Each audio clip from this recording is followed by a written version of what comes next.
Bonjour à tous, je me présente, mon nom c'est Neissa et aujourd'hui je vais vous parler du témoignage de ma conversion. Alors ça commence à mon enfance. Déjà, moi je viens d'une famille où on avait l'habitude d'aller à l'église ensemble, tous en famille. Et c'était vraiment pour moi une coutume, c'était vraiment pour moi une routine que, à chaque dimanche, c'est comme ça, on va à l'église. Puis, les circonstances ont fait en sorte que, éventuellement, on a arrêté d'aller à l'église en famille. Et comme moi, j'avais tellement cette habitude-là d'aller toujours à l'église, j'ai commencé à aller à l'église avec ma grand-mère à l'église catholique. Et quand on commençait à aller là-bas, comme c'est vrai que j'assistais aux messes et tout, mais personnellement, c'est comme, ça venait pas me chercher personnellement, au point même où des fois, il m'arrivait même de dormir sur les bancs de messe. Et là, je commençais à me dire, tant qu'à me déplacer, venir là-bas et dormir, autant mieux rester chez moi. Donc, ça m'a vraiment découragée. Mon intérêt pour l'église a vraiment diminué aussi. Donc, en grandissant, j'ai juste arrêté d'y aller, moi aussi. Si j'avance un peu, quelques années plus tard, au cégep, j'ai fait la rencontre d'un ami. Et il a commencé à m'encourager par rapport à la foi. Il me parlait de Dieu, il me disait que oui, c'est vraiment important d'aller à l'église, que je devrais faire pareil et tout. Et je trouvais qu'il avait raison, puis je me suis dit, c'est vrai que je devrais considérer retourner à l'église. Donc c'est ce que j'ai fait. J'ai commencé à aller à l'église d'une de mes amies. Et quand je suis arrivée là-bas, vraiment, je trouvais tellement que c'était bien, l'atmosphère, je voyais les gens, ils étaient tellement chaleureux, accueillants, je sentais tellement de l'amour, puis je me disais, waouh, c'était trop bien. Je me sentais vraiment à l'aise là-bas.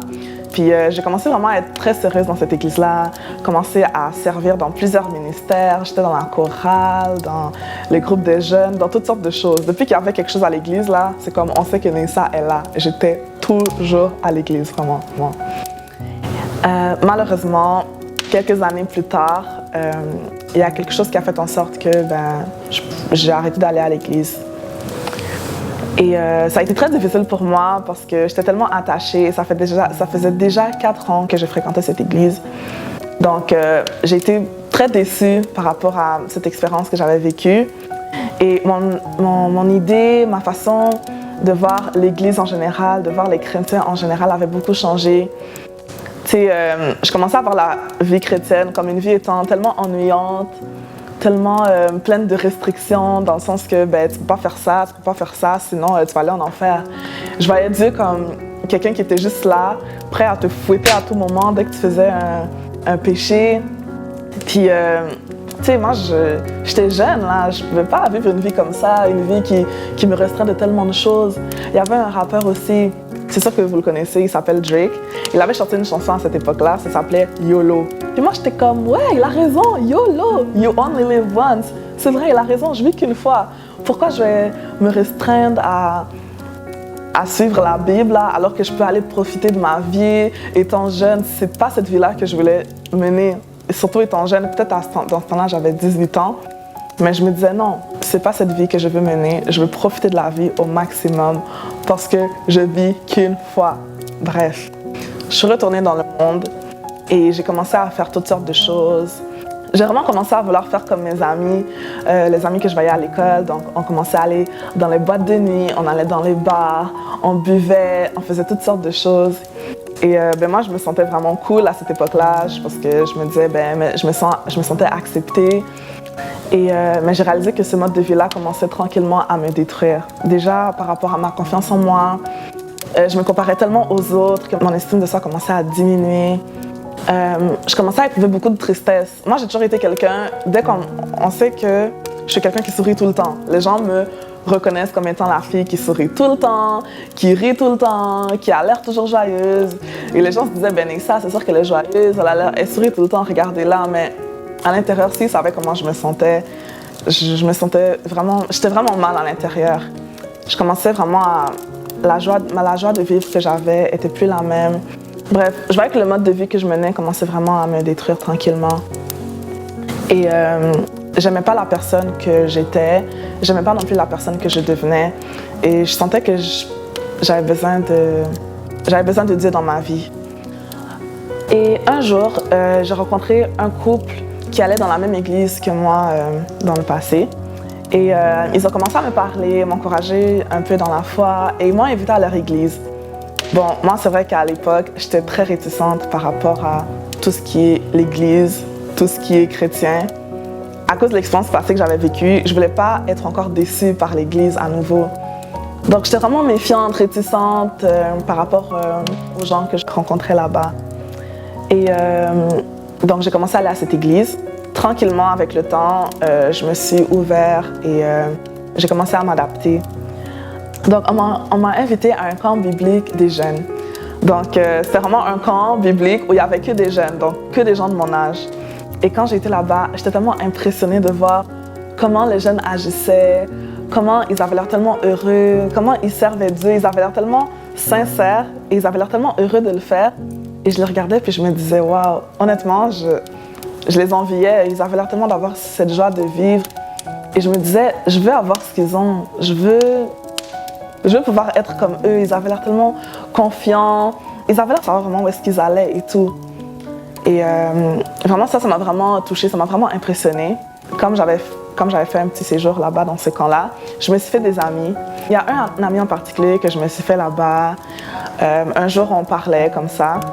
Il m'a demandé « Oh, toi, ça fait combien de temps que tu es chrétienne et tout? » Et moi, je considérais que j'étais chrétienne depuis longtemps. Comme j'allais à l'église et tout, je pensais que être chrétienne s'arrêtait au fait d'aller à l'église. Donc là, moi, je lui dis « Ben moi, ça fait des années que je suis chrétienne et tout et tout. » Il me dit « Ah ouais, donc à quel moment tu as donné ta vie au Seigneur? » Et là, je lui disais, ben, je te dis que j'ai toujours été chrétienne, je comprends pas ce que tu veux dire. Là, il me dit, ben, tu sais, moi, j'étais comme, ben, dis-moi, toi, c'est quand tu as donné ta vie au Seigneur? Il était capable de me dire le jour, la date et tout. Et là, moi, j'étais comme, j'arrive pas à dire, je peux pas dire à quel moment précis j'ai donné ma vie au Seigneur. Et quand on donne sa vie au Seigneur, c'est tellement un événement marquant que tu es censé pouvoir dire à quel moment tu as donné ta vie au Seigneur. Et je réalisais que moi, j'arrivais pas à le faire. Et il m'a dit, ben dans le fond, c'est un peu bizarre que tu n'arrives pas. Peut-être que ça veut dire que c'est jamais arrivé. Et là, à ce moment-là, j'étais juste comme, non, c'est impossible. Moi, je vais à l'église depuis plusieurs années. C'est sûr que je suis chrétienne. Et je me sentais comme si j'avais vécu, genre une vie de mensonge, là. Parce que moi, pendant toutes ces années, je pensais que j'étais chrétienne. J'étais vraiment, j'étais un peu perdue, je savais pas. Et vraiment, ça m'a vraiment déstabilisée. Mais ce jour-là, j'ai pris la décision. J'étais comme, non, regarde. Je vais donner ma vie au Seigneur. Donc, je peux dire maintenant que j'ai donné ma vie au Seigneur officiellement le 4 novembre 2018.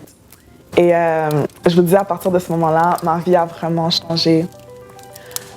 Déjà, la personne que j'étais par rapport à moi-même, je sens vraiment l'amour de Dieu dans ma vie. Dieu m'a vraiment montré son amour, déjà à travers des personnes qu'il a mis sur mon chemin, mais aussi comment il conduit ma vie. Je sais maintenant que Dieu a un plan pour moi.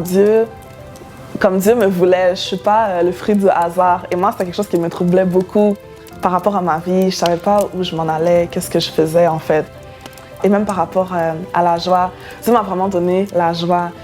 Le sourire que je vous donne aujourd'hui, c'est vraiment un vrai sourire. Je cache plus ma tristesse derrière un sourire. Et je réalisais que toutes les idées que j'avais par rapport à l'Église en général, par rapport aux chrétiens, tout ça venait du fait que je ne connaissais pas Dieu en fait. Je ne savais pas qui Dieu était. Maintenant, je sais que Dieu est amour. Dieu veut vraiment qu'on soit épanoui. Moi, je voyais la vie chrétienne, comme je le disais tantôt, comme une vie tellement restreinte, comme une vie ennuyante. Mais en fait, c'est pas ça. Moi, aujourd'hui, je suis une vraie chrétienne et je peux vous assurer que ma vie est vraiment pas ennuyante. Et en lisant la parole de Dieu, on voit que toutes les recommandations que Dieu donne dans sa parole, c'est vraiment juste pour notre bien, en fait.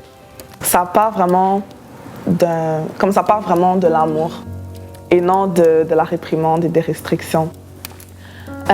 Donc, c'est un peu tôt pour mon témoignage de comment Dieu a changé ma vie, de comment j'ai donné ma vie au Seigneur.